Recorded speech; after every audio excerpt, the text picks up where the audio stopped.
My name is Dermot Ryan. I'm really delighted to be here with you this evening to present this webinar, and I have the very easy job really of just keeping things moving is my main task. And really we have a fantastic lineup of speakers on the subject tonight. As you know, the subject tonight is who cares for me, challenging the carer to care for themselves. And tonight's event is part of a series of events taking place as part of National Brain Tumour Awareness Week. You'll note that I was just looking at the mission of the organisation today, and it's interesting to see, obviously, very central to their mission is to support those people living with brain tumours. But also very clearly in their mission that comes straight afterwards is to support carers, families and friends. And tonight's event is really focusing on this aspect of it, because obviously carers in themselves are entitled to support.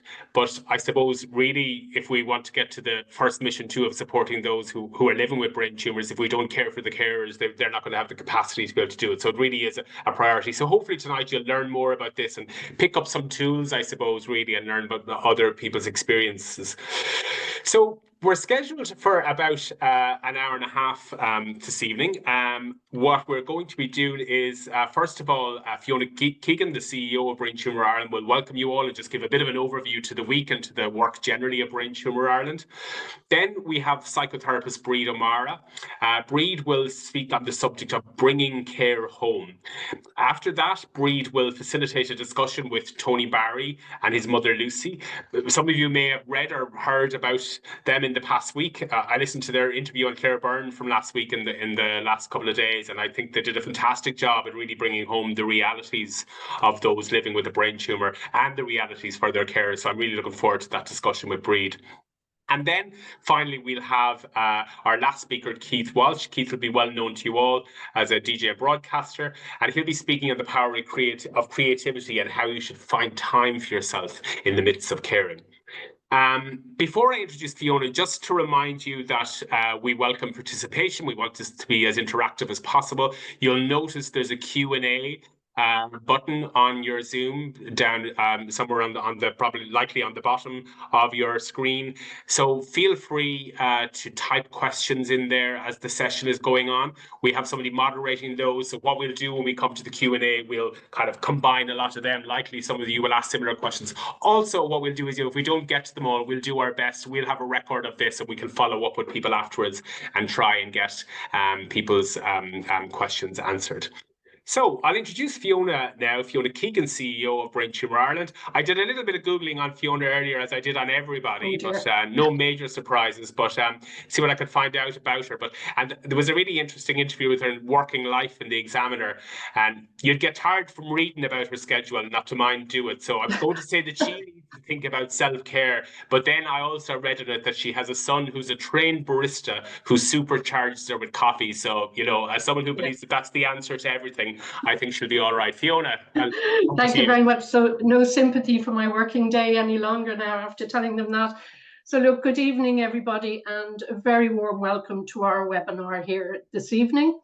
So we want to shine a spotlight on you, the carer, and by the numbers that have joined us this evening, we know there's an awful lot of people out there caring for a loved one. And I suppose we hear people say a lot, carers say, I'm all right. Don't worry about me. As long as my loved one is all right, then I'm all right. And I suppose this evening we're going to try and challenge that statement a little bit. And we want to focus, as we said, on you, the carer, you who is looking after somebody with a brain tumour. So you're really our priority this evening. I know Dermot has introduced our speakers, but just to say that I'm delighted to have the speakers of the calibre that we have here this evening, and so delighted to have Tony Barry and his mum Lucy, who have been, I have to say, fantastic ambassadors for us. Over the last week. They will be so delighted to be relieved of their duties eventually, but they have done so much for us, so much radio. They've been in the paper and they've joined us here this evening.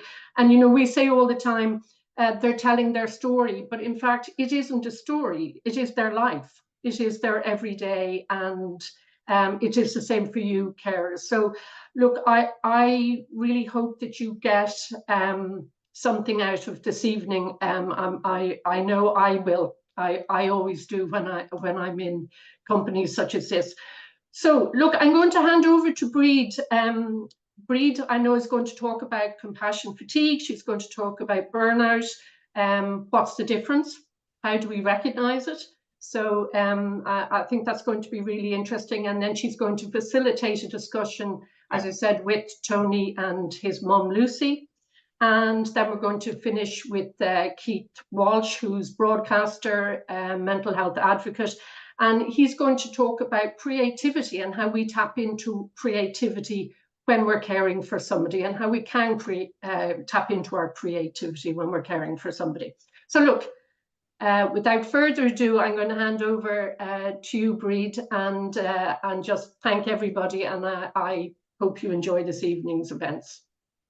Thanks, Fiona. And before Bríd comes in, I'm going to give her I'm going to save her the embarrassing thing of having to talk about herself. So, you know, just in case people are saying, "Who's this Bríd?" You know. But Thank you, so Dermot. yeah. So as Fiona said, we'll have Bríd next, and Bríd will then introduce Lucy and Tony. But just a little bit about Bríd first. Bríd O'Meara is a registered psychotherapist and has a background in mental health nursing and management in mental health services. She's passionate about promoting mental well-being and providing people with skills and tools to look after their own mental health. She has a special interest in supporting carers, and Bríd has been involved in the development of programs for people supporting others, which are currently being delivered nationally. Thank you, Bríd. Thank you very much, Dermot. I'm delighted to be here with you this evening, and you're all very welcome. I'm conscious of time, so I'm not going to waste any time. So I'm going to talk to you a bit about burnout and compassion fatigue this evening, because these are two conditions that are really important to consider when you're in the role of carer. As Fiona said and Dermot said, you know, when you're caring for somebody, it's a real case of, if my loved one is okay, well, then I'm okay. But that's not necessarily the case. So looking after somebody over a long period of time can take its toll. And we all know what stress feels like. We know how that impacts us. And sometimes stress can be short-lived. But when we're caring for somebody over a long period, that level of stress can build up and build up and build up. I'm going to share some slides with you because I think it's helpful to be able to look and has that come up, Dermot? Not yet, Bríd, not yet. But okay, sometimes it can take a second. 1 second. I'll just wait now 1 second now. I'll just cancel that. 1 second now, I'll try again. We did try, there we go. Up now? Yeah, it's coming now. There we go. Yeah. Fantastic. Now I just get to my slideshow. Okay. They moving along okay? Perfect. Great. Okay. So we're going to look at how to recognize and prevent burnout and compassion fatigue. And we're going to, how we prevent it is to look at skills and tools and techniques that promote our wellness and how we can look after ourselves. So what is burnout? You know, it's a term we use all the time, but what does it mean, or what is that condition? So burnout is a psychological syndrome, which means it's mental and physical exhaustion, which comes as a prolonged response to chronic interpersonal stressors. Burnout originally, the phrase was coined from the workplace. So on the job is always in the explanations of burnout. And while caring for a loved one at home isn't a job per se, there are quite a lot of interpersonal stressors associated with looking after somebody at home. And we know from the research that the strongest element of burnout is the wearing out, feeling worn out, feeling depleted, debilitated, and exhausted, fatigue. And maybe some of you can already identify with what I'm saying when I describe that. Okay? So burnout is generally made up of a couple of factors. One is overwhelming exhaustion, both mental and physical exhaustion. One is where we can become cynical or a bit detached from the situation or the person we're caring for. And the third one is that we get a sense of ineffectiveness, that we're not being as effective as we used to be, or what we're the measures we're taking, or the steps we're taking, or the ways we're trying to help aren't being effective. And that usually are the three components of what burnout is. What causes it? So long hours is the biggest single cause of burnout, and not taking breaks. So when I talk about lack of adequate breaks, I'm also talking about, breaks in the day, maybe just 15 minutes, 20 minutes. Breaks in the week, which is very hard if you're caring for somebody at home and it's a 7-day week job. Or breaks in the year, getting to time to take some time out and actually go away, move yourself out of the situation so you get a chance to refill. Our inability to say no, a huge cause of burnout. Sometimes when we're trying to please, or maybe to perfect, or that we end up saying yes when we really want to say no. And it can be very hard to say no when we're caring for somebody that we love dearly. Really hard to say no. When we hold an emotion is another one of the causes. And oftentimes you'd see it with carers, and maybe you'll recognize this in yourself, that, we're so concerned with how our loved one is that we don't actually acknowledge how this is for me, how I'm feeling, what emotions are running through my body and my head and my heart, and that we hold it in. Having very high standards. That sound familiar? Wanting everything to be just right, making sure we get everything right. So having very high standards and trying to achieve them all the time. Lack of hobbies, and lack of hobbies can also be about lack of, kind of free time, relaxation time. Because what are our hobbies? Our hobbies are something that bring us joy and give us a break from the other things that we do all day. So having a lack of hobbies is a significant contributor to burnout. And then no self-care time. Because when we're giving, and we're giving of ourselves, so if we can use the analogy of a cup, we're pouring from a cup. If we're not giving ourselves self-care, we can't keep refilling our cup, so we end up pouring from an empty cup. Or if you use the analogy of an oxygen cylinder, the way we talk about, you go on a plane, you put the oxygen mask on your children or somebody you're caring for before you put on your own. No, you don't. You do it the other way. You put your own on first, because if you don't put on your own oxygen mask, you can't possibly support anybody else. So no self-care time is a very, very strong contributing factor to burnout. Are you recognizing these? These look familiar? How does burnout present? What does it look like? So it impacts our emotions. We can feel quite helpless. Our anxiety levels can be increased. We can feel overwhelmed. And emotionally, just nothing left to give. Do you know that feeling? That feeling when you've just hit emotional exhaustion and it's just nothing more I can cope with. Physically, we also feel exhausted, but we can have pains in our bodies because our muscles are tense. So oftentimes neck and shoulders, or back, or stomach, even legs, any part of our bodies can feel really tired and exhausted. We can often have digestive problems. So maybe diarrhea, constipation, nausea, anything like that, because we have been stressed. It's the stress that's leading to the burnout. And when we're stressed, our digestive system is impacted. When we've been stressed and we're heading for burnout, or we're in burnout, we have an increased risk of infection. Because if we've been stressed for over a long period of time, what's happened is initially we produce adrenaline to try and deal with the situation. But because the situation is prolonged, the adrenaline isn't enough to keep us going, and we start producing cortisol. Cortisol is our stress hormone. But what does cortisol do? Cortisol pulls from our immune system, and our immune system gets compromised. And then we become increasingly open to infection, to colds, to flus. When COVID was very strong and doing the rounds, we were more susceptible to COVID. And we can have other physical complaints as well, maybe difficult sleeping, hard to get to sleep, maybe getting to sleep for 2 hours and then awake pain. So there's lots of physical manifestations of burnout. Behaviorally, we can withdraw. Remember, we're exhausted, physically and emotionally exhausted, can't cope with any more, don't give me any more. So the easiest thing to do is pull back. We can also become irritable with family, with friends, with whoever we're dealing with, maybe with the medical system and the supports. We also look at ways that we can try to comfort ourselves, and they're not always helpful. So maybe emotional eating, or overuse of alcohol, or prescription medication, or even non-prescription medication. But we tend to do things to try and feel better, to comfort ourselves, like I say, which aren't always helpful. The thing about burnout is it tends to come on slowly. We don't see it coming. It progresses, and then suddenly we hit a wall. And we're wondering, how did this happen? But we may have missed some of the signs along the way, which is why it's so important to be able to recognize it. Okay? The thing about burnout, when we hit burnout, is recovery is also slow. That takes time. So the big message here is try not to hit that wall. So then what's compassion fatigue? Compassion fatigue is kind of another step up again from burnout. And what happens with compassion fatigue is we add in our decreased ability to empathize.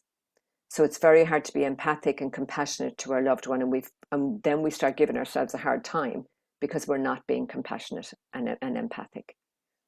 Again, burnout is one of the main causes of compassion fatigue.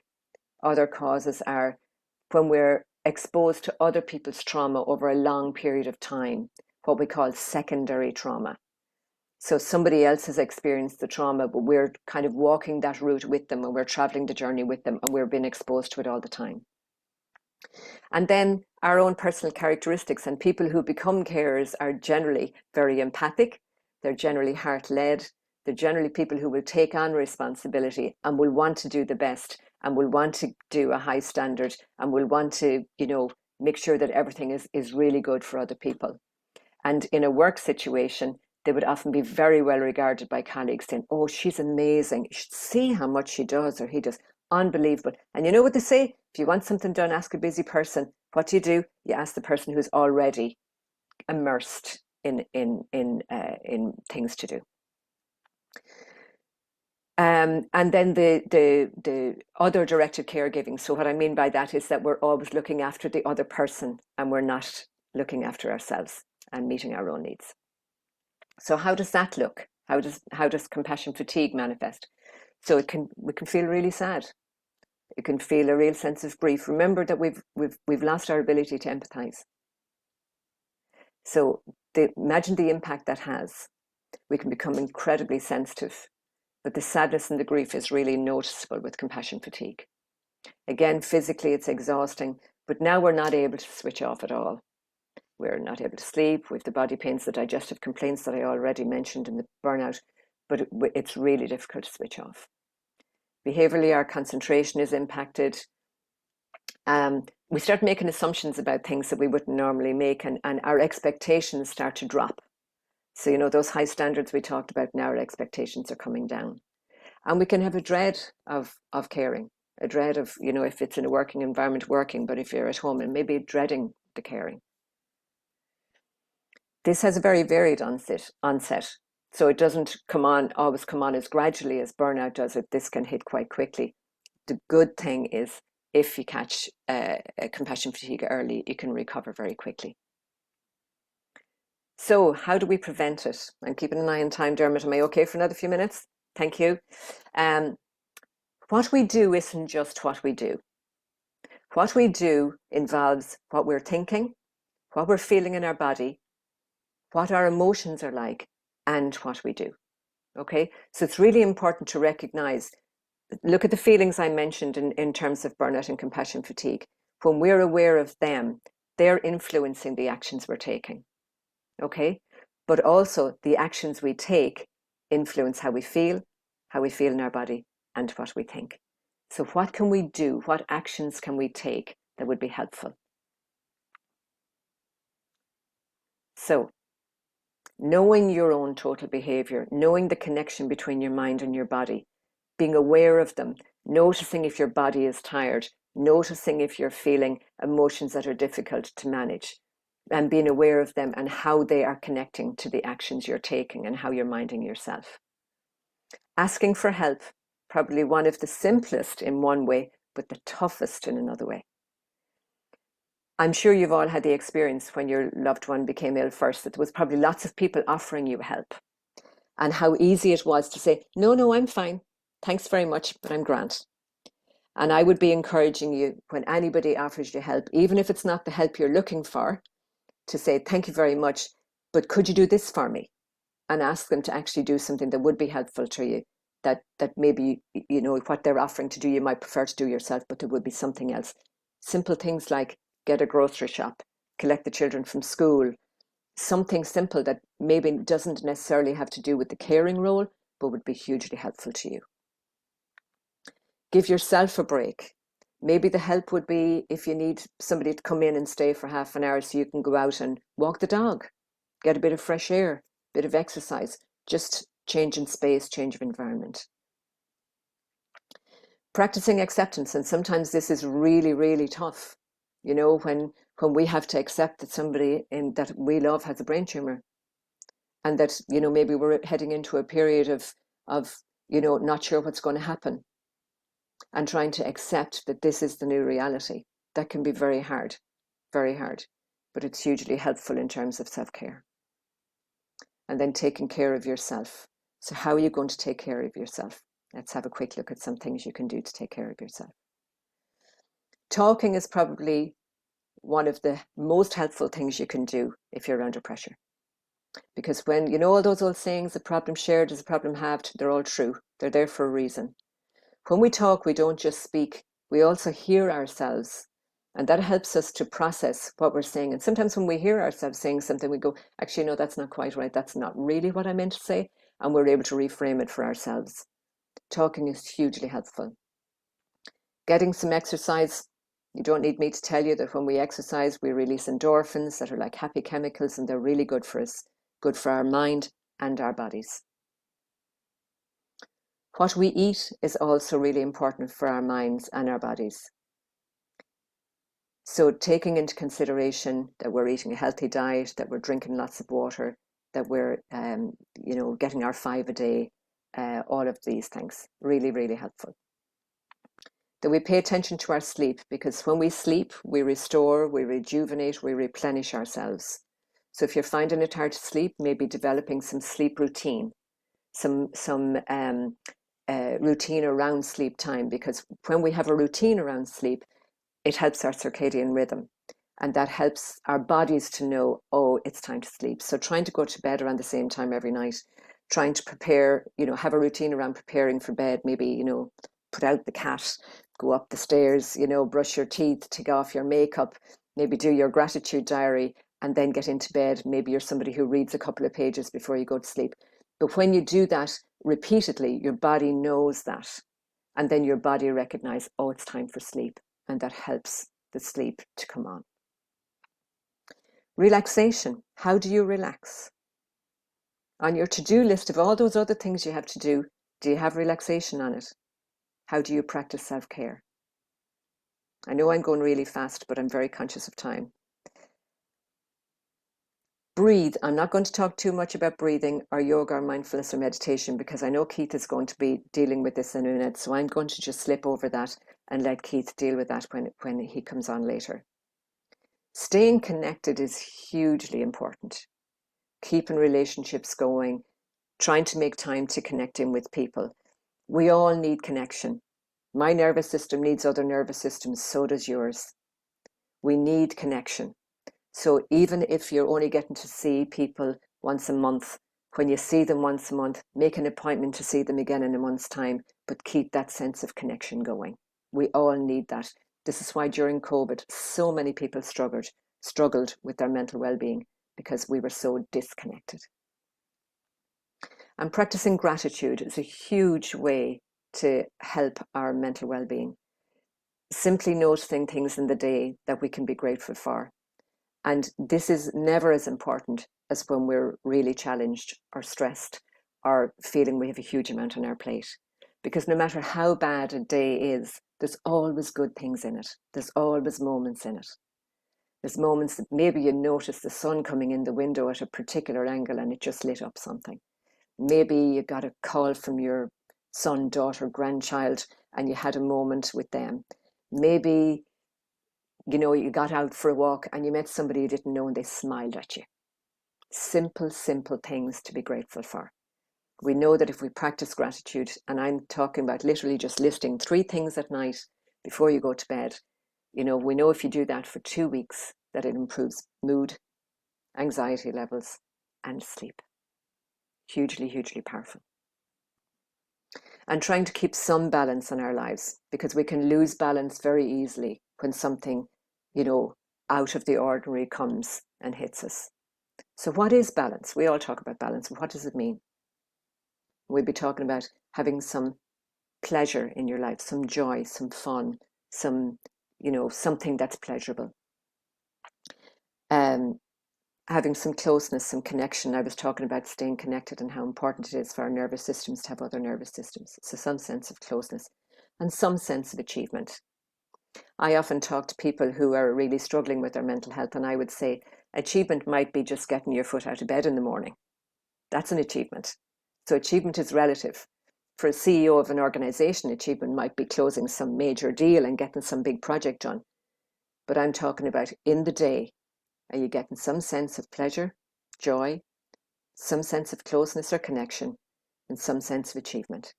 And if you are, you've got balance in your life, and that's really, really powerful and helpful. The other thing we can do is to practice self-compassion.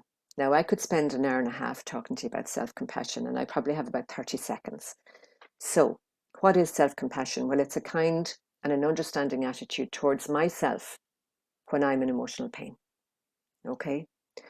We're not used to practicing self-compassion in this side of the world. We tend to have compassion for other people, but we don't often have compassion for ourselves. Think of the way you speak to yourselves sometimes.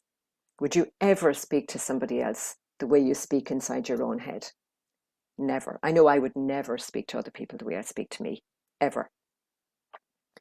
But Kristen Neff did a beautiful piece of work in self-compassion a number of years ago, and she talks about self-compassion being self-kindness. So how can I be kind to me? Mindfulness, so self-compassionate mindfulness, acknowledging this is really hard right now. This is really tough at this moment. It's really tough. And the third one being common humanity.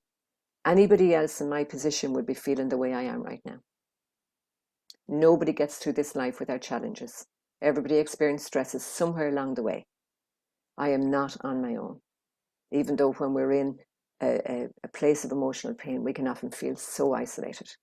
Like as if I'm the only person that's ever felt like this. So how can I be kind to me? Acknowledging that this is difficult. It's a really hard moment, a really difficult day, really tough week. Acknowledging that. And recognizing that anybody else in my position would be feeling like this. And then the question you ask yourself is, what do I need right now? How can I support myself right now?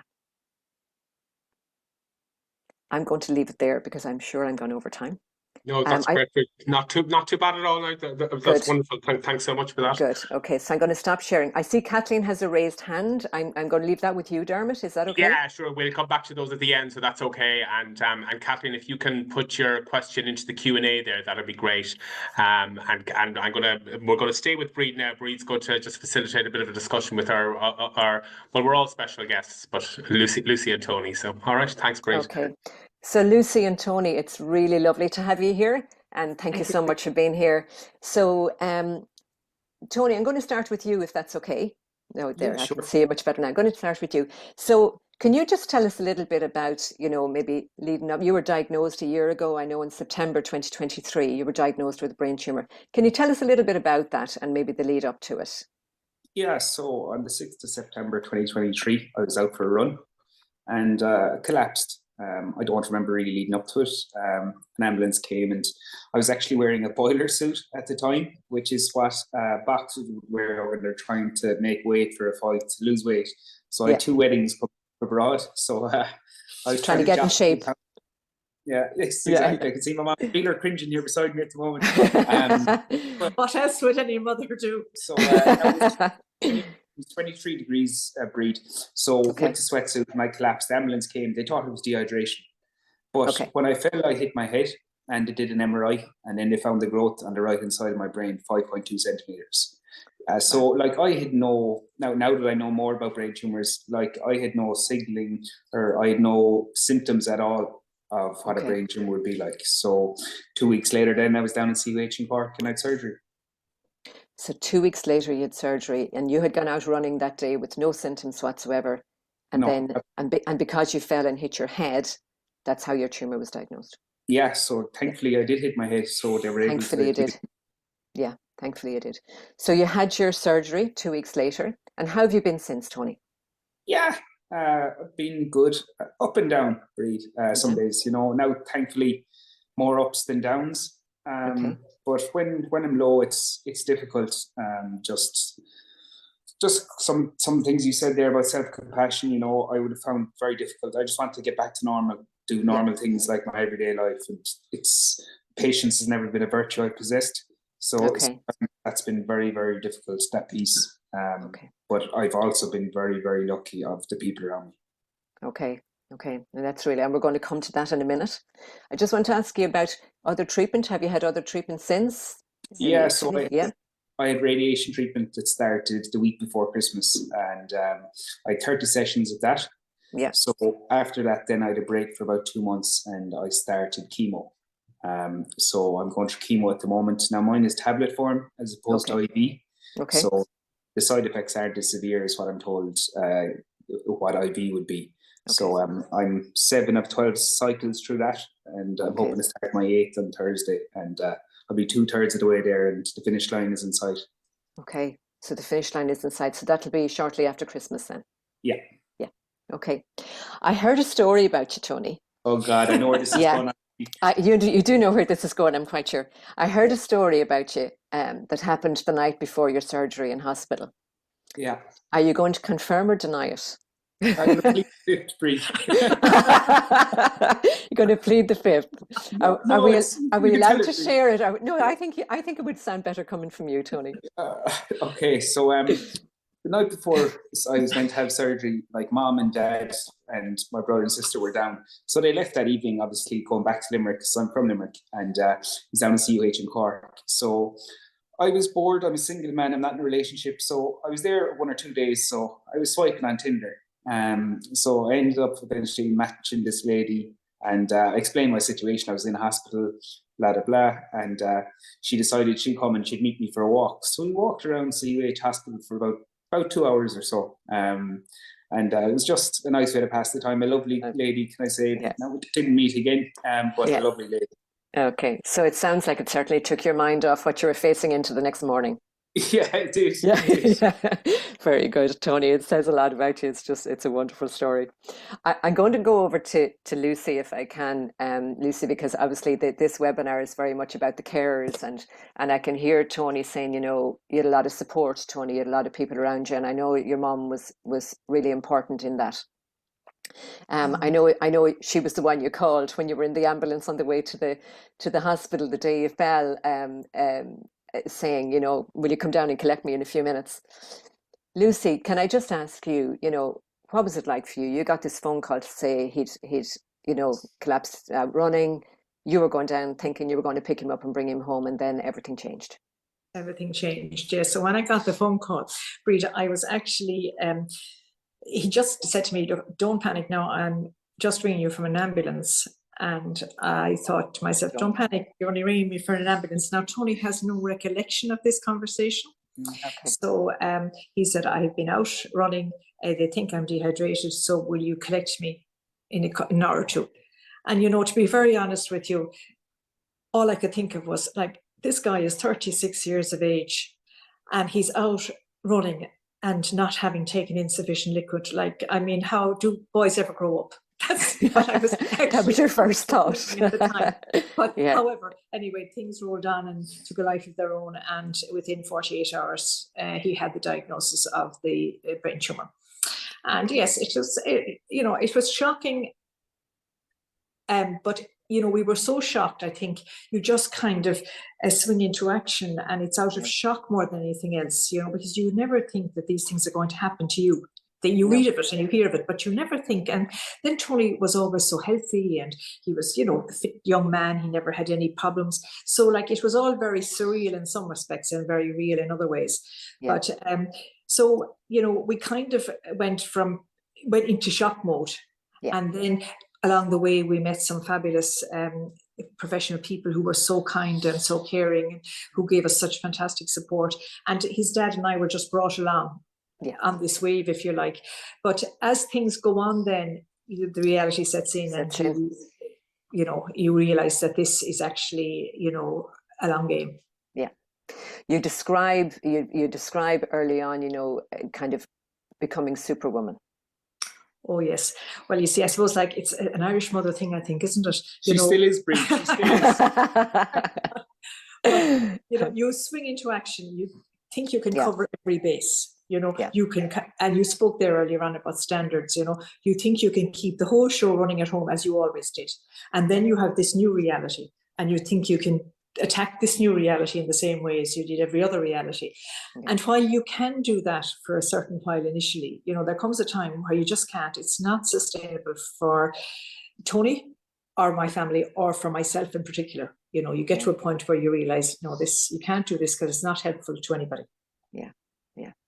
I know shortly after Tony came home first, Tony, you decided you were going back home to your own apartment.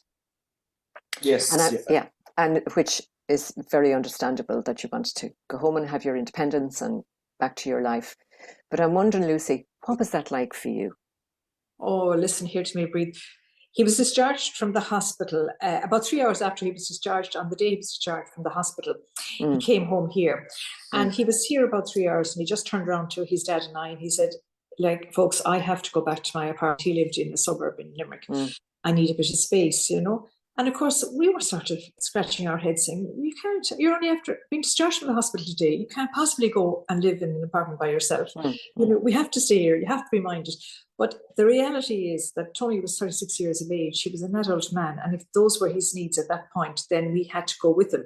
Now, it was horrendous because we spent that night up making tea, walking the floors, hoping to God he was all right. It's all right. The same thing the following night.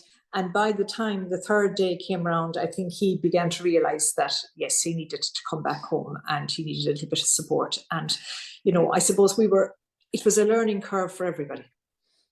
Yeah, absolutely. Yeah.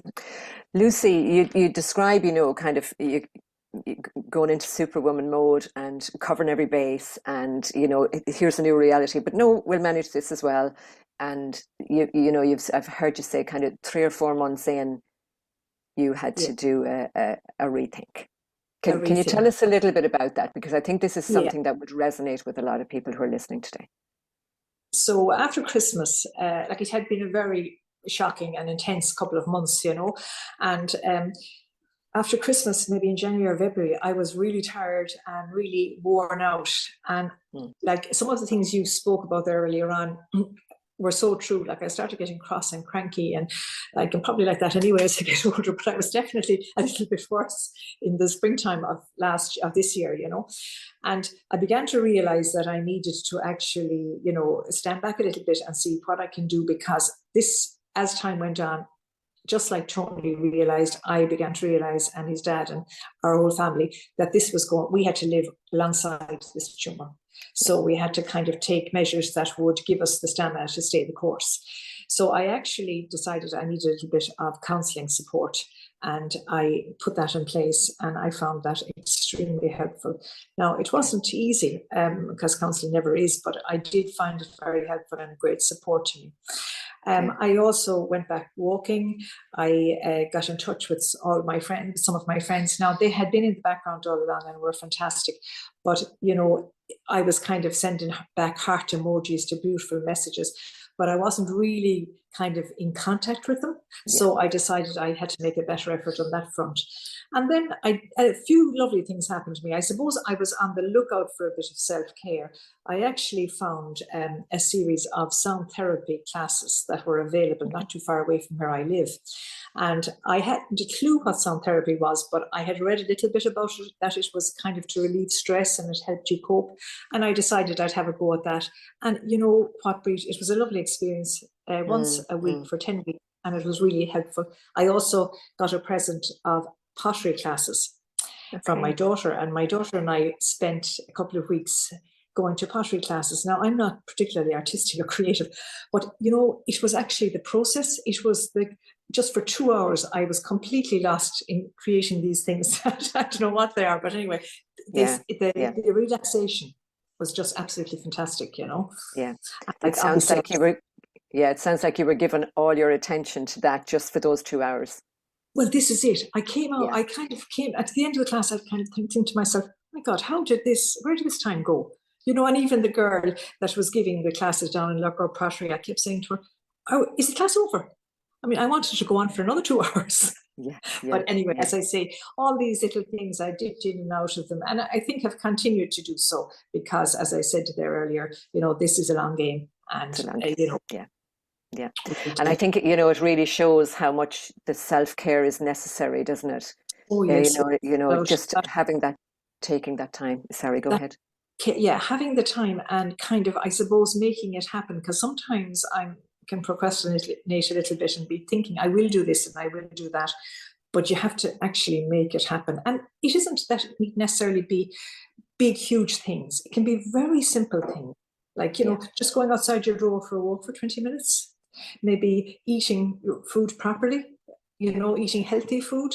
You know, it's sometimes about the simple things. It's always actually about the simple things. Yeah.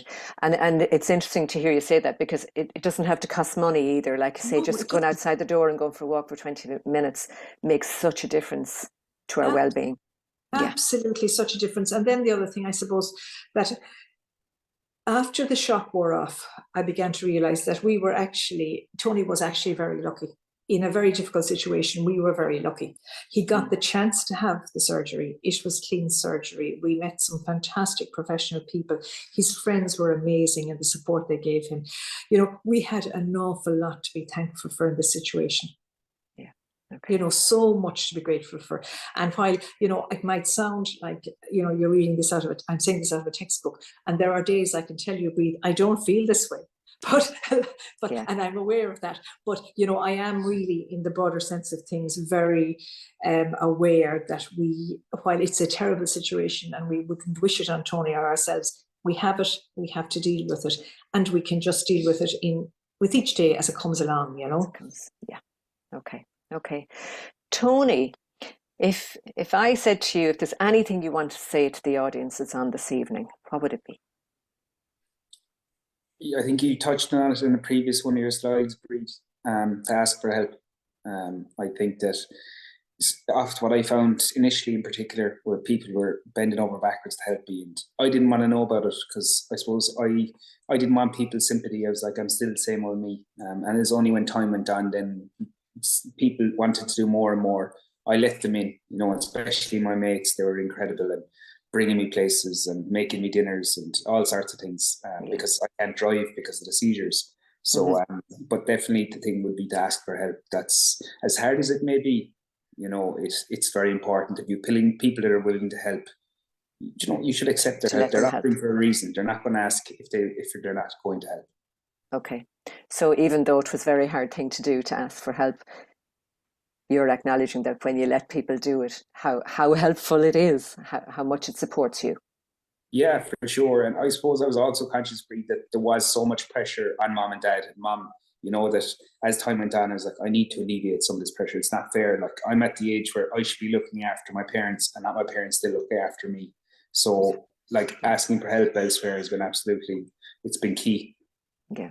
Don't worry, Tony, there's always payback. Always payback. Lucy, if you just wanted to say one thing to the listeners today, what would you say? It is a shocking situation to find yourself in. However, all you can do is take small steps and bite-sized steps, you know, and try and live every day as it comes, in the knowledge that there is so much scientific research being done in this whole area of brain tumours that it is improving at a rapid rate.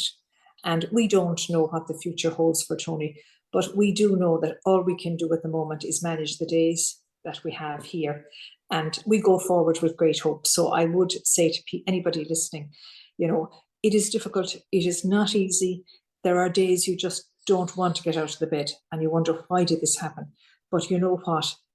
You can do it, and you can do it with the power of people and the professionals and the human kindness. It's just incredible how it can carry you along.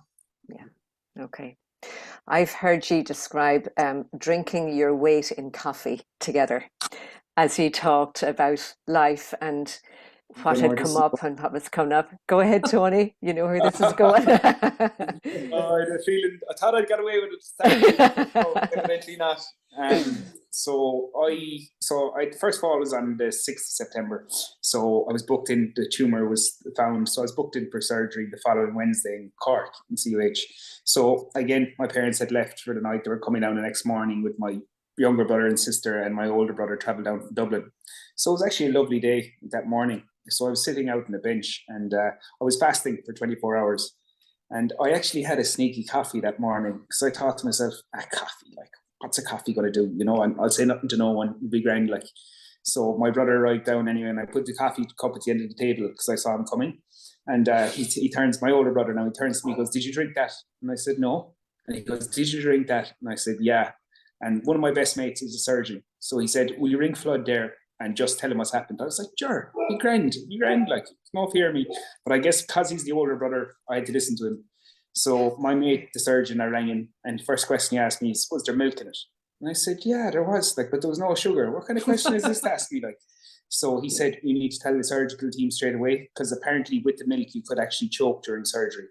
So because of the coffee, then my surgery was actually cancelled. It was postponed for a week because of it. So on the back of that, then all my mates were sending me messages on WhatsApp and saying best of luck, and you know, we're thinking of you. And obviously surgery couldn't happen. So I was like, what am I going to do now? Like, how am I going to explain this? So I put a message into one of the groups saying lads, surgery had to be cancelled. It was an emergency operation. And in one particular WhatsApp group, I mean, they started giving out stink about the HSE and what are they like. And then one guy said, and I'll never forget it, he said, "We should ring Joe Duffy about this." And when I saw that, I was like, "Do not ring Joe Duffy. This is my own fault. Do not ring." So then I had to come clean at that stage and explain what happened. But when I heard Joe Duffy's name, I was like, "Oh, Jesus." Oh, no, we can't. I have to stop it now. Yeah. Okay, but you also describe, you know, sitting together in your mum's kitchen and drinking lots of coffee. Yeah. And just well, talking through things and working things out together. At all times of the day, Bríd. Sometimes we're up here very late at night just shooting the breeze, talking about everything, and during the day, but like a great sounding board and also a great person to give advice, whether I want the advice or not. That's what Irish mummies do. They give the advice whether you want it or not. Whether you want, like any good mammy, as it say, isn't that right? Yeah, like any good mammy. Both his dad and I have learned an awful lot in this journey so far, and I'd say we're about to learn some more as well. But you know, every day is a school day, sure. Every day is a school day. Tony and Lucy, it's so lovely to talk to you and to hear your account of, you know, your last year, just over a year now since Tony's diagnosis, and how it's been, and you know, the ups and the downs, and recognizing the challenges of, you know, somebody coming home with a whole new reality, and how you've both, you know, adjusted to that, and to look at your relationship and to see the two of you there together a year later is so lovely to see. And you know, obviously your relationship is carrying you along very well. So sometimes now, Okay. Thank you so much. Thank you so much for being with us this evening. It's been a real pleasure to talk to you. The pleasure is ours. Thank you. Thank you. And a privilege. Thank you. So Dermot, I'm going to hand back to you now. Yeah, great, Bríd. Thanks so much for that. That was fantastic, and thank first for your presentation. But that conversation was just lovely. We could have gone on all night with that, I think. Listen, I suppose it's, you know, just to say to Tony and Lucy and anybody else, you know, on the call that might be in the situation of sharing personal stories. And again, when I was doing some research for this, just to see, I mean, first of all, credit to Brain Tumour Ireland. I know it's a small but nimble operation, but you can just see if you Google news brain tumor awareness today, just the amount of Tonys and Lucys in every corner of the country sharing their stories with their local media, and I mean, and I know I know that takes a lot. I know that's an emotional drain and it's a big energy, but just to thank you for it, because it is so important, because it really does connect with people. And, you know, obviously statistics and all of those things are really, really important, but nothing beats the type of stories that we've just listened to there, and really, really appreciate you giving of yourselves for that. So thank you. And thank you, Bríd, for facilitating it. Okay, great. So we will move on now. Again, just to remind people, and I'm suspecting, I've done a technical check to make sure my Q&A is working right, but I know it is. So I think it's because people are just so engrossed in what they're hearing that they haven't had the time, but hopefully you're storing them up there. But basically, we will, as you know, we will have some time for a Q&A at the end. So please don't be shy about putting those into the questions there. We'll have time for it. But now we're moving on to our final guest before we do move to that Q&A. And that is well known to many of us. Our last speaker is Keith Walsh. Keith is a broadcaster, podcaster, and mental health advocate, working full-time in radio for 20 years. And for 5 of those, he was lead anchor on RTE 2 FM's Breakfast Republic. In 2018, he wrote Pure Mental, a one-man show about mental health and his experience of talk therapy. A few years ago, having discovered the joy of drawing and creating, Keith developed an idea called Carding with Keith, a workshop that illustrates how people can access mindfulness through creativity, allowing them to find some headspace, relax, and feel recharged. So over to you, Keith, and thank you. Thanks very much, Dermot. I think you might have to allow me to turn my screen on, my... Oh, okay, right. Yeah, no worries. We'll allow that. Whatever happened there. Turned me off there. Turned you off, did we? We'll Not me distracting people. Oh yeah, here we go. There we go.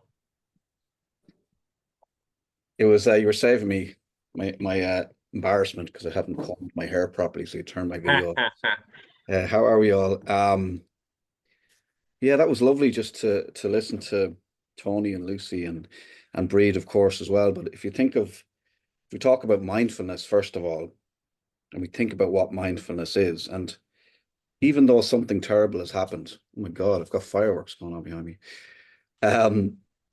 Even though something terrible, something tragic, something really difficult has happened,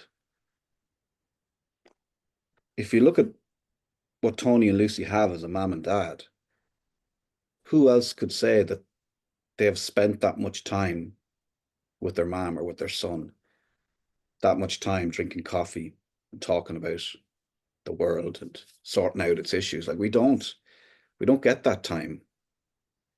We're in too much of a rush, you know. There's a schedule. We all have a schedule, and as carers, I'd imagine you have to stick to the schedule. There's certain things you have to do. Certain things have to be done at certain times or they won't get done.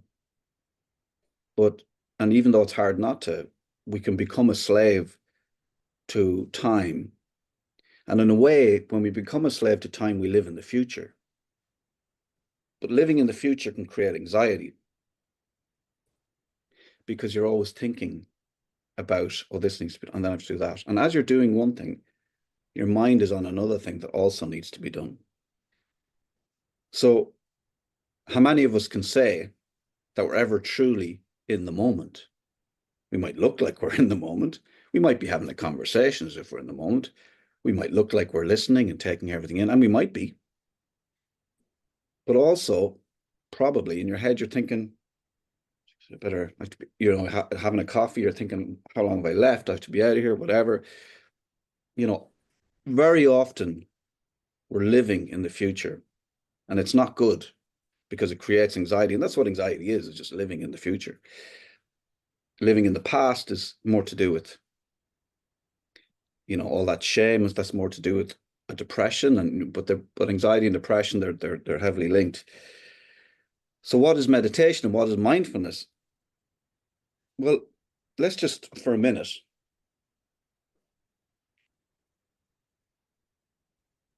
I mean, even that pause there is going to make people feel awkward because they're like, has he forgotten what he's going to say? Why has he stopped talking? And in a situation like this, we can be really afraid of the quiet. And I should know, I worked in radio for 20 years, breakfast radio. You know, my goodness, if we had a second of silence, you'd be sent into a panic. And we probably feel it now when there's a gap, when I'm not talking. But we're just going to take a minute and we're going to, having noticed how we feel when things are quiet, we're just going to take a breath. It's just a conscious breath. You don't have to breathe deeply, or to breathe in twice and hold it and breathe out 6 times. Just breathe in. And it's a conscious breath. You're always breathing. But you should always, every now and then during the day, just take a breath. But you're making the decision to take the breath, and you're noticing the fact that you're taking the breath. So you go, you breathe in, you breathe out. So let's do that again.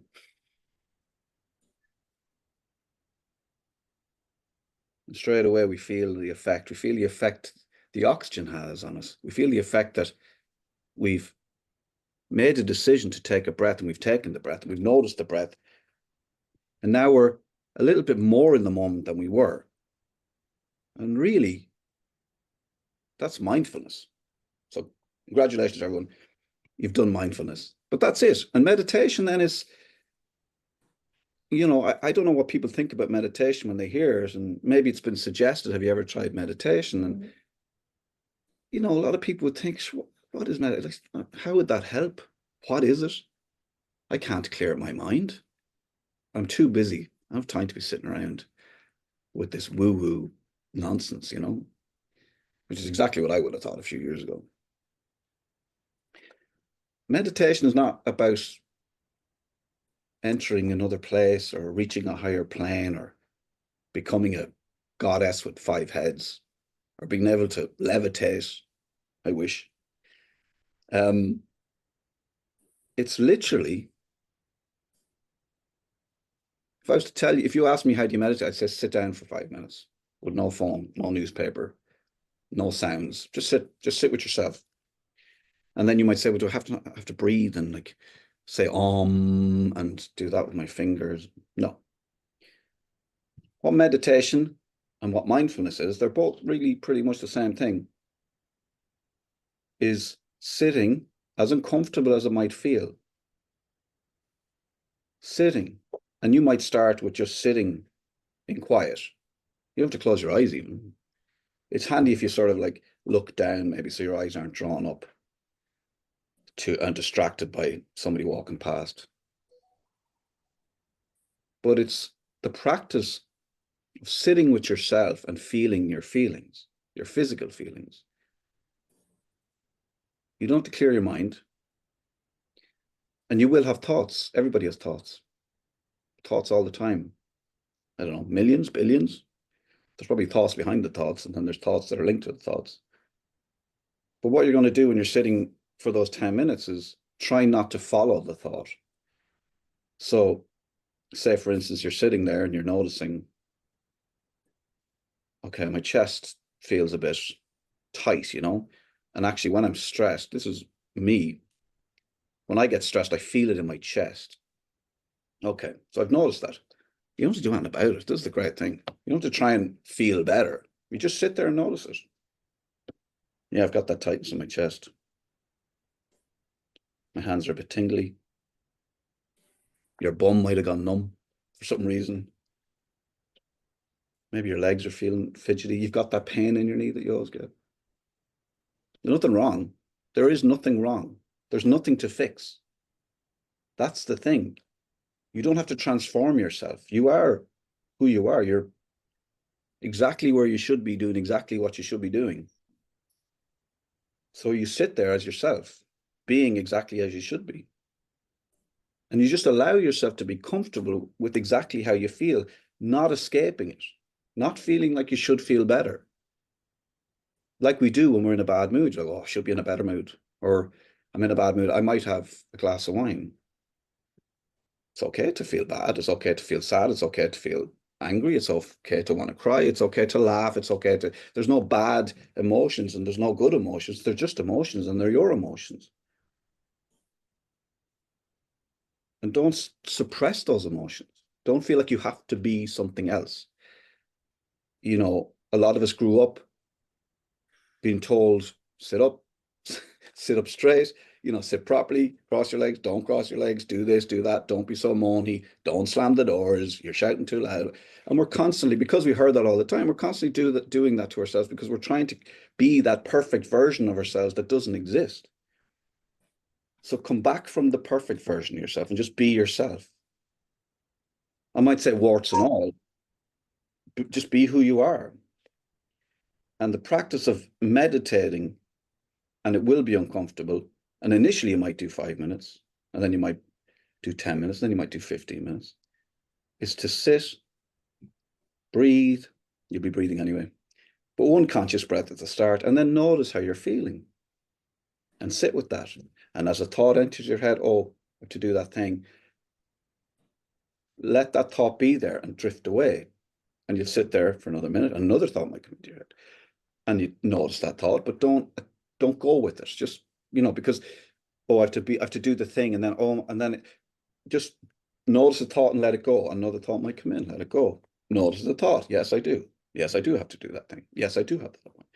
Yes, I do have to start. And it's going to feel uncomfortable. And you're going to feel like you don't like it. And you're going to feel like you want to be doing something else, and you should be doing something else. And everything in your body, and you should notice this as well, is telling you to stop and go and do something. It'll tell you that it's a silly thing to be doing. It'll tell you that, what good is this doing sitting here? And that's it. Sit down in quiet, 10 minutes, no distractions, and feel your feelings and notice your thoughts, but don't follow them. That's meditation. If you find it hard and you get distracted, you can count your breath. So you can breathe in, breathe out. That's 1. Breathe in, breathe out. That's 2. And you can do that for 30. Done. Meditation and mindfulness kind of has been hijacked and monetized a little bit. It is the simplest thing to do. And the simpler you keep it, the better. Sit and be yourself. Notice your feelings. Notice how you're feeling. And over time, you'll find that things are changing. You don't have to change anything. You don't have to do anything. You don't have to fix anything. Do those 10 minutes a day, twice a day, in the morning and the evening, if you can. Lie down, sit up, walk. If you're somewhere, where you can walk and not really think about where you're going, or you don't have to follow a map, maybe around the garden or up and down the garden path. That's fine too. But that's all it is you sitting with yourself and being yourself and being okay with it. So if we take that to the next, so that's what meditation is. And what is mindfulness? So it's the same thing, really. It's the practice of deliberately paying attention to the present moment. So even now, if we take that breath, we breathe out, and maybe there's a clock nearby, maybe so look at your environment, check the time. Okay, it's, whatever time it is, 4 minutes past 7. There's the TV, there's my hands, there's my knees, there's the wall. And for that, as you do that, that's all you're thinking about, your surroundings. You're in the moment and you're not in the future. So it's paying attention to the present moment with it. This is very important. You have to have an attitude of openness. So you can't, and it's very hard to do, and I'm sure you'll agree, you can't look at, if you're sitting in the kitchen table at the moment, or you can't look at something and go, oh, that needs to be dusted. So you just have to look at things and notice. And if you notice that something is dusty, it's dusty. Nothing needs to be changed. It is what it is. So you have to have the attitude of openness, curiosity, and non-judgment. And this is a thing as well. It's like, I really need to paint, I need to this. You have to give yourself that time where you're not looking at a list of jobs in your house. You have to give that time where you're just in the moment and there's no judgment about your surroundings. There's no, you're not shaming yourself because things around you should be better. That cup shouldn't be there. The dishes should be done. It's just to sit and notice what is and not judge. So that involves just noticing what's around you. And that can be with meditation, noticing your thoughts, your feelings, your sensations. Externally, then it can be, and you can do this with meditation. It's just sitting in the back garden, cup of tea, and just noticing the birds, noticing the wind in the trees, noticing the car that's going up and down the road nearby. Now, the car going up and down the road nearby might be driving really fast, and you might be going, Jesus, they're always going up and down that road driving, and I should do something about that. And Joe Duffy was mentioned earlier. I'm going to ring Joe. No, just listen to it. You don't have to do anything about it. Nothing has to be fixed in that moment. You don't have to hear magpies and go, I'm going to have to do something about those magpies because of small birds. Just notice the sounds. You're not in charge of anything for that time. And that is mindfulness. Just being in the moment and not judging anything at the moment. It is what it is. You're not in charge. Let go. And that's a big thing. We feel like our thoughts are something and we have to do something about them. They're just thoughts. We don't do anything about them. You're not in charge. You're not in charge of fixing the speeding cars up and down the road. You've got enough in your plate. So it's to focus on what's happening right now rather than dwelling on the past or worrying about the future. I mean, you can be focused on anything, what's around you, your breath, you can have a little fidget thing. You can have rosary beads. For anybody who still has rosary beads, are amazing. And, the Catholic Church gets a bad rap or whatever, but, there's some really great teachings in there. But rosary beads are great and prayer, you're going through your Hail Marys, you have your rosary beads, and that really is all you're thinking about in that moment. And that's why prayer is it's meditation. And that's why lots of people find it so good. It's not necessarily that you're praying for anything. It's not necessarily that you need to fix anything or change anything. It's just to be in that moment and nothing else exists. You're saying your prayers, you're going through it. It's called a flow state. And the flow state is something that we talk about in creativity. So what I'm here to talk about really is creativity and how can creativity help? It's such an abstract thing. I mean, nobody really draws anymore, do you? I mean, I don't even paint. I haven't painted, people will say, sure, I haven't painted since I was in 5th class. And you probably haven't painted since you were 6th class or 5th class because the teacher told you we're not good at painting. Or, you're in 3rd class and the teacher says, that's not how you draw, a car. And you feel bad and you feel shame and you stop doing it. But you loved doing it before then. And the thing about it is we stopped doing these things because we thought we were no good at it. I did art up until had a portfolio. I tried to get into art college, did it right up until the Leaving Cert. And I didn't get into art college, so I kind of stopped drawing. And it was only when I went to therapy after 20 years of radio and I was burnt out. Bríd talked about burnout. I was burnt out and I needed to go to talk therapy, and he encouraged me to start drawing and writing and creating again. It was only then that I realized how much I loved it and how much I'd get lost in it and how much it helped me and benefited me. So how could drawing, a very simple thing you can do with drawing is, like, say, for instance, you have a page like that, and we all did it in school. So it's like taking a line for a walk. So you might just start here and you might go all around the page and you're going, oh, this is good. And you're losing yourself in it. And then what you're going to do is you're going to take some colors and I'm going to color this in green, and then I'm going to label that. So this could be like things you like. So that's green. You're like, I like walking in the forest. And this could be like, it turns into a sort of a little project that you're doing. You can get a bit of, think about things, think about what you like, think about yourself, things you like. I like reading. So you might color in a bit and label it reading. It's the practice of creativity. There's something about, and it's a scientific fact, it's the activity of a thought and then physically using your hand and a pen to create a mark on a page is hugely beneficial for your mental health. Because with caregiving comes a complex mix of emotions, frustration, sadness, fear, and even guilt, definitely guilt. And drawing offers a non-verbal outlet for expressing these emotions, which can be hard to articulate. And we don't articulate them because it should be fine. You love this person you're looking after. You do anything for them. That's why you're caring for them. But we need to articulate our frustrations. We need to articulate, it's okay to be frustrated. It's okay to feel sad. So it's not a bad, it's just, that's how I am feeling in this moment. So drawing offers, if we can't speak to somebody, drawing offers that way of saying what you need to say, but with a pen and paper. And maybe you'll sit down and you go, I'm going to do some drawing today, but actually you just write the word feck off over and over and over. Maybe you'll, I mean, feck is one version of the word. You know, maybe you'll write something worse. Maybe you'll sit down and go, I really hate today.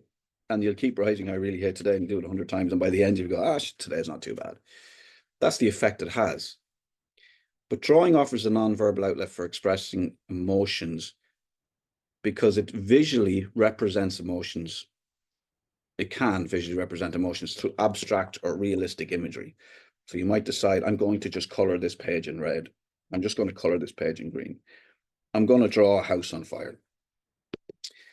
Whatever it is, you know, you can express how you're feeling. Your emotions, you're saying to your emotions, it's okay. It's okay to be here. You know, it's okay to be here. Let's all just be here. And I'm going to allow you to be here. Drawing also will provide a mental break from the pressures of caregiving. So when you're immersed in a creative activity, I don't know if you remember as a child, and you'll see your own children, or you'll see nieces, nephews, people drawing, and they're drawing away, and the tongue goes out like this.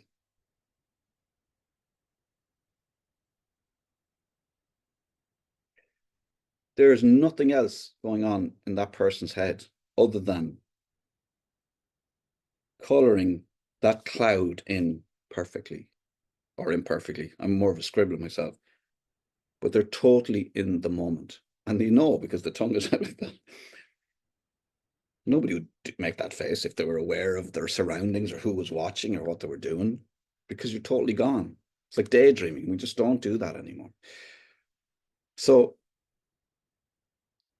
when you are immersed in a creative activity, the focus shifts away from anything we're worried about, any stress, anything about the future that we need to be doing. We got to let the thing, the thoughts. And what that will do is allow you to recharge. And I suppose it sort of gives you a chance to regain perspective on the enormity of how terrible everything is, because we all do that.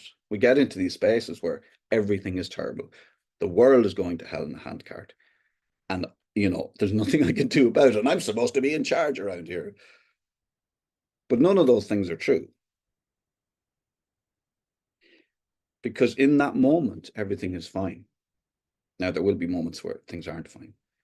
And that's okay. And mindfulness and creativity, it doesn't get rid of bad things happening. It doesn't change the road you're on. It doesn't change what's going to happen in the future. But it just allows you to be in the moment so that when things do happen, you know, you'll feel, when something bad happens and you're starting, say your stress is good, anxiety is good, but we don't need it to be up at an 8, say it's 1 to 10. If we're up at an 8 all the time, and then something bad happens, we're suddenly going 10, and we've broken the machine that is measuring the stress. But if we can get ourselves most days when everything's calm, you know, in around a 2, a little bit of a, you know, and then when something bad happens, we're only going up to a 6 maybe, or 7, and sometimes we'll need to go up to a 10, and that's okay. So that's what it does. So the activity of drawing, and remember this, you're not drawing for anybody else. You don't ever have to show anyone this picture. Go to the shops, get yourself some colors, get yourself a pen, get yourself some paints, whatever's handy, some markers, and a notebook or some papers, or rob some paper out of the printer, and then the kids will be going, where's the printer paper? Just say, I'm sorry, I'm coloring here. I don't care. Deal with it. I'm not in charge. And that's your little pack. That's your creative pack. So you've got your bits and pieces, and you're gifting yourself that time, and you're not doing it for anybody else. You don't have to hand this up as homework at the end of the day. This is not going onto a wall of a, I mean, maybe it will, but right now you're not going to show anybody. And that's drawing, and that's coloring, and all that kind of stuff. And you can buy books. So the squiggles I made, you can buy really cool designs in coloring books and just color them in. You can do color by numbers. You can do paint by numbers. You can draw your own pictures. You can do doodles. I love doodling, you know.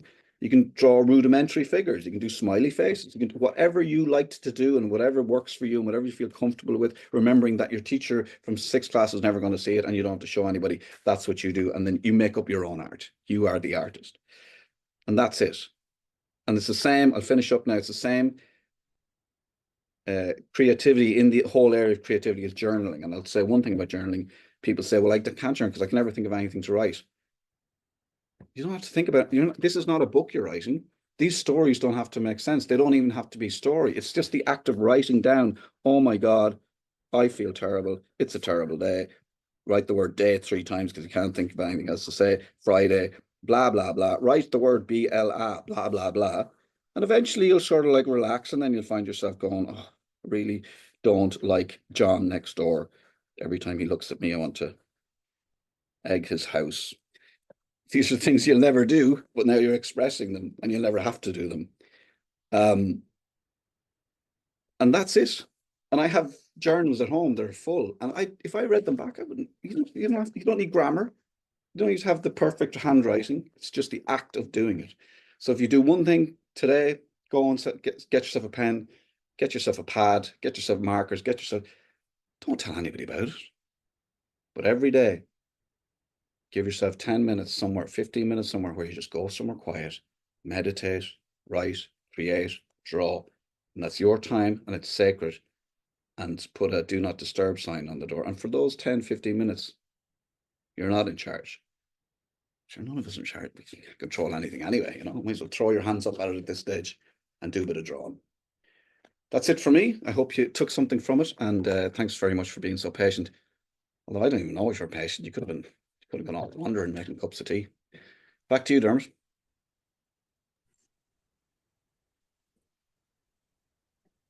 Great, Keith, thanks so much. And I was trying not to do my frantic, oh my God, I better get it all out. I tried to have a moment there, Keith, so we'll see how we'll do. But I'm just going to so thanks so much for that and some really practical things. And I've a couple of questions for all of you actually. But again, just to encourage the Q&A, I'll kick off with a couple of questions to get us all warmed up. But please do use the Q&A facility there to type in. I'm just going to bring up my panelists and get your cameras back on. And Dermot, it's okay. The silence, we're not afraid of it anymore. So you can just take your time with the words. Exactly. Yeah. There you go. But you know, I don't know that we'll take that so far, won't we? But so just okay, great. So thanks so much, everyone. I just a couple of things coming up for me, and I just wanted to ask. And Bríd, I was just thinking there was so many great steers there, so much fantastic practical advice about how to manage a lot of this stuff. And I'm just wondering again, you know, because sometimes again, you know, as you'll know, we can just feel so overwhelmed sometimes, even in ordinary life without these massive challenges. So if there was one thing, if you were to say to somebody that kind of thinks, oh my God, no, you know, almost the presentation would stress me out, where would you ask somebody, where would you say to somebody that maybe it would be a good place for them to start? To breathe. And the reason I say that, you know, Keith, I really loved your presentation. It was gorgeous. Thank you so much. But when we're overwhelmed, it's really hard to think straight. Okay, because our central nervous system has been activated. We're probably in sympathetic mode, and if we're in sympathetic nervous system mode, we can't think straight. Our prefrontal cortex, which is where we do all our rational figuring stuff out, it's gone. It's been hijacked. It's gone on holidays, because we're just in survival mode. And a really helpful way to get ourselves back is to exhale. So Keith was talking there about, you know, just take a breath. Just take a breath. But when we breathe, when we do a nice long exhale, what we're doing is we're activating our parasympathetic nervous system. And that helps us to soothe and calm, just the way Keith was describing, just to give ourselves a minute. But the actual action of exhaling, you know, the way during the day we sigh all the time. We sigh with frustration, we sigh with relief, we sigh with annoyance. But what that's doing is actually that's our nervous system resetting itself. So we can choose to do that ourselves. And if somebody's feeling overwhelmed, the first place, in lots of ways, the only place to start is with a breath. a nice long exhalation. Let your nervous system settle down, because then you're able to look at, okay, now what do I need to do next? Then move on. Great, and I think that's a great takeaway for anybody here. I suppose I'm kind of in some ways thinking about the people that aren't on the webinar tonight, and that kind of brings me to you, Keith, a little bit, in that, you could say that it's probably likely that everybody on the webinar tonight is kind of, is open to a lot of these things, open to kind of exploring and looking for the tools. And I suppose if there was anybody on the webinar tonight who maybe had somebody in their family, whatever, who aren't open to getting the tools, I mean, first of all, I'm thinking, well, talk to them about the breathing thing first, because maybe that's something simple that opens up the door to the other stuff. But have you any tips, Keith, for, we'll say, anybody in our lives that maybe isn't as open, how we kind of get them to embrace some of these tools? You can't. You really can't. The best thing to do, modeling is the best thing to do. So you model the behavior, you do the thing, you start the meditation class or whatever it is that helps you, you do your coloring, you do your thing, and you talk about it.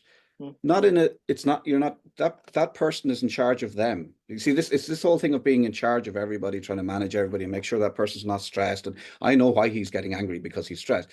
That's his business, almost. I mean, it's annoying because you live in the same house, but you have to look after yourself.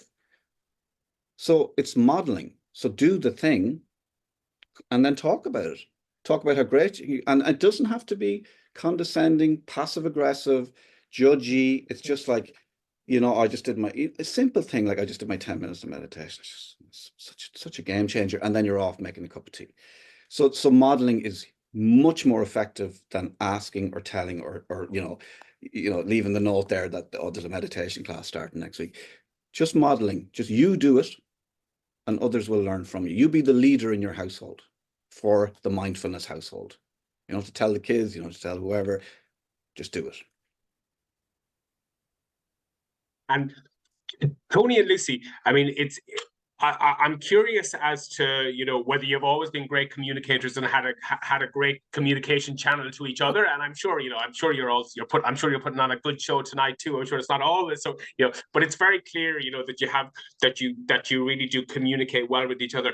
I'm curious, was that always the case? Has what has happened almost kind of brought on that necessity? So it's kind of a two-part question. And and if not, I suppose, do you have any tips again for anybody where maybe there's a similar relationship among people on the call or whatever, that maybe it doesn't come as easily to them, about how maybe they can work on it? Do you want to take this, Lucy? they're gonna have a fight. Yeah, I'm just breathing here now. Yeah, I suppose we everybody, we're no different or similar to any other family, really. I mean, we've always got on quite well. There have been days where I have been fit to kill him and he has been fit to kill me. But I suppose down through the years, Tony wears his heart in his sleeve. So whether you like it or not, he tells you how he feels. And we've had quite a bit of that. So I suppose maybe I'm just used to that. And that's kind of made the kind of relationship that we have. And it has helped us, I suppose, really in the past couple of months, there's no doubt about that. But we certainly have no greater or better or less relationship as a mum and son than anybody else has, really, Okay. What do you think? Tony, what do you think? Yeah, I agree with that. Like, we weren't best of friends when I was in secondary school, I'll put it that way. Oh, absolutely not. Absolutely not. So all you're saying there is that you're normal. Yeah. That face didn't actually didn't actually relax until he was about in his mid-20s, never mind leaving secondary school. Yeah, look, the reality is, Dermot, like, my mom is one of my best mates, and that's the truth. And I suppose, as Mom says, I've always been black and white, and if I'm not happy about something, I'll say it, and vice versa, So I suppose just being open is key. Sometimes, I've said to Mom before, sometimes I don't want to hear things, but I need to hear things, So I think I've nearly always got that with Mom. There's times I need to be put in tow. So I think that's always worked well with us. And my dad, of course. Well, his dad is actually in front of the screen here now. You can't see him, and he's pointing to himself. So that goes for him too. Lest we have any family issues after this call. We'll have more after this call. If Dad wants to tell me his name there, I can promote him to be a panelist, and we can really. We won't do that. We won't do that. Okay. So we actually have another Tony Barry Dermot. There you go. Okay, right. I suppose one thing that a couple of things coming up there, and I might ask actually both Bríd and Keith to address this. I mean, I think guilt has been mentioned a few times this evening, and I don't know. I suppose maybe it's unfair to say, but as we said, we're allowed to say it about ourselves. But I think we're particularly good at it here in Ireland. And I don't know maybe why that would be. Any tips for how we can particularly deal with it, with the weight of guilt and the weight it brings, and maybe even just to kind of again reiterate, I suppose, quite a pointless emotion it can be in lots of ways. Bríd, would you be happy to kick off with that? Yeah, no, absolutely. There's two things I'd like to say about guilt, and I'm going to tackle how to address it in the second point, if that's okay. So the first thing I would say about guilt is, like, in order to be truly guilty, we have to have done something wrong. Okay, so you talk about being guilty of a crime or guilty of but in order to be guilty, we have to have done something wrong. And sometimes we feel guilt even when we haven't done something wrong. So you'd wonder then, is it really guilt that we're feeling? But that's the word we put on it. And what I would say about any emotion, to go to the second part and actually answer your question, what I would say about any emotion, guilt included, is the most important thing to do with any emotion is to acknowledge it. I feel whatever it is I feel. I feel guilty. I feel sad. I feel hopeless, worthless. I feel disappointed. I feel devastated. I feel overwhelmed. Whatever the feeling is, I feel. And the next piece to look at is, well, why am I feeling that way? And it's usually something to do with what we're thinking. So I feel because I think. What am I thinking that's leading to me feel that way? And then what can I choose to do about that? So what action can I choose to take? We know that when we acknowledge how we're feeling and actually name the feeling, that we take an awful lot of the power out of that feeling just by naming it. But we don't tend to do that. We don't tend to stop for a minute and say, what is it I'm feeling? We tend to just feel it and act out of it. But it's a really, really good thing to just stop for a minute. What is it I'm feeling? What is this feeling? And sometimes it's our body that's telling us what we're feeling. We might recognize it in our bodies. I feel because I think, because usually there's a thought going with it. And then what am I choosing to do? What action can I take that would be helpful to me right now? Okay, Keith, I'll hand over to you. Keith.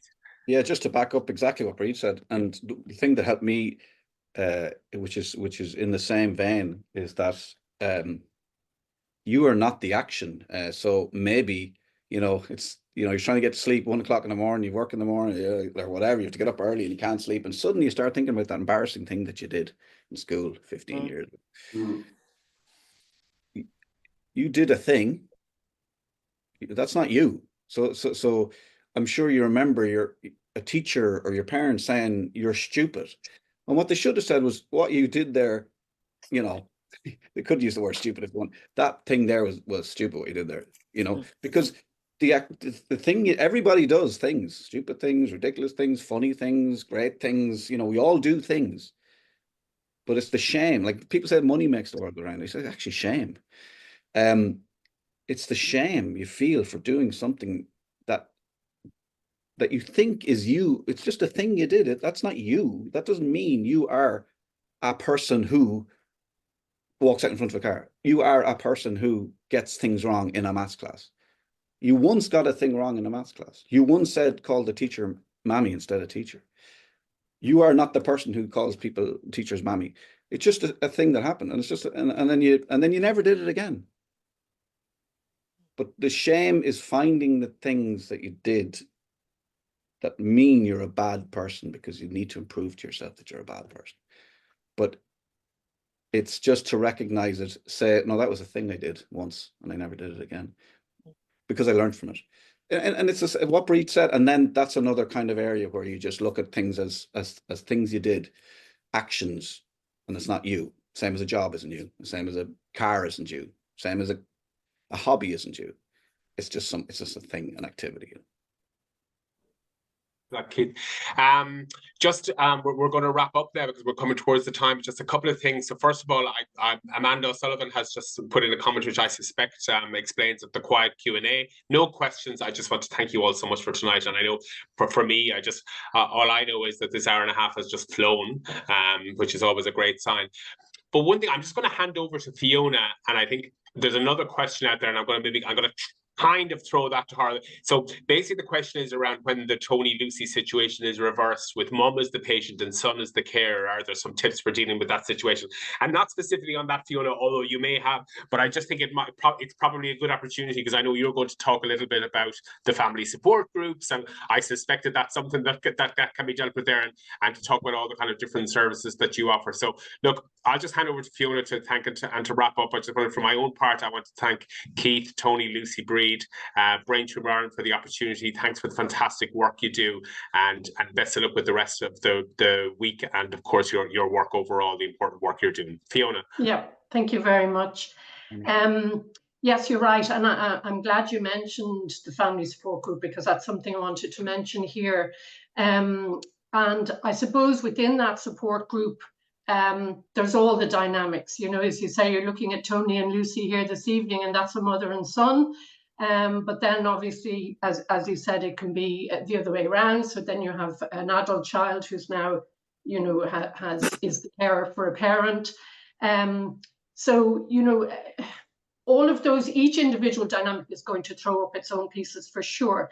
But I think when you get a support group and you get a peer support and people together, that whole piece where you don't have to explain, this is the way it is, because people just know, because everybody's in a similar situation. So, I mean, there's a huge amount of commonality, I think, regardless of how the relationship is or what the relationship is. I suppose one of the things I did think about, around this piece where we're looking for carers to care for themselves and to take time out for themselves. And that word guilt came up, and they feel guilty about that, or it doesn't feel right in some way. It feels a bit selfish, or whatever label we want to put on it. But I think we have to remember that our loved ones who are not well like us to see us caring for ourselves. I think that makes a difference. And, you may agree with that, Tony. I'm sure you like to see your mother doing something for herself. And I think we forget that. I think we're judging ourselves and feel we might be judged by the fact that somebody, that we're caring for ourselves, and what does that look like to our loved one. And I think we have to remember that modeling piece that Keith was mentioning there. I think that's really, really important to set up. And I think your loved one, it just really helps them as well if they feel that you are taking some time for yourself. So look, I want to thank our speakers here tonight. I learned a huge amount, I really did. I want to thank in particular Tony and Lucy for sharing their experience so openly and honestly, and particularly you, Lucy, because we're focusing on the carers here this evening. Tony knows how grateful we are to him as a patient for sharing his story, but I'm just going to concentrate on you, Lucy, with letting you know how grateful we are to you. As I said earlier, and I think of it every time I say the word, tell your story. It's not a story, it's your life, it's your everyday, and we are aware of that. And you actually said one thing that really resonated with me, and that was around when people send you messages, and a great way of not connecting with people is to send them back an emoji, which lets them know I've seen the message, but it's not connecting in any real way. So that really, it's something we all do. And thank you for highlighting that, Lucy, because I think it's a really important piece, because we're not connecting when we do that, and we're hiding ourselves away. So that was a really, really good point. Can I just mention, obviously we are in Awareness Week. We have some more events coming up during the week. Tomorrow evening we have a research event in Trinity College, and we have some researchers there who are going to give updates on the research taking place in Ireland at the moment. And I know that's really, really important for patients and for family members to have access to that. Now, you will have probably seen sold out on that, and it is actually sold out. However, it is going to be streamed. So if anybody would, from the comfort of their own home, like to have a look at that, it's at 6 o'clock tomorrow evening. And if you just email info@braintumourireland.com, we make sure we get the link to you so that you can watch that. While we're talking so much about creativity, we have a 5-week writers workshop taking place from next Saturday until the 26th, I think, of 23rd of November. It's 5 weeks. Now it is taking place in County Clare, in Ennis. So if anybody who's on this call is in Clare or Limerick or Galway, you would have access to that. And if you would like to join that would be really wonderful. That's an in-person, it's 2 hours on a Saturday morning for the next 5 weeks. And then just to mention, Friday night we have a music event, Tunes for Tumours, which is Pamela Tully, who is a fantastic ambassador also for Brain Tumour Ireland, and she's a wonderful musician, and she's putting on a concert in the Hendrick Hotel on Friday night in Smithfield in Dublin, if anybody'd like to come along, and all proceeds are going to Brain Tumour Ireland. Our support group, as I mentioned, for families meets online once on the 3rd Wednesday of every month, so once a month. And anybody is very welcome. And again, you can register through our website for that online meeting. So all details of our events and all the work we do throughout the rest of the year is on our website, braintumourireland.com. So thank you so much. Thank you, Keith. Thank you, Dermot. I'm going in order of my screen, not in any preference. So when I'm thanking everybody, so thank you, Keith. Thank you, Dermot. Tony and Lucy and Bríd, thank you so much. And thank you to everybody for joining us this evening. I hope you got a lot out of it. I know I certainly did. So thank you so much. And thank you, Fiona. Thank you, I Fiona. think you've, the last couple of weeks, you're a great facilitator, you know, and you actually care. It's not a case you say something for the sake of saying something. And that's very much appreciated from my side. And I think it's visible to everybody that you really do care. Thank you. We'll give the last word to Tony on that. It's a good one. Bye, everyone. Yes. Bye. Have a good evening.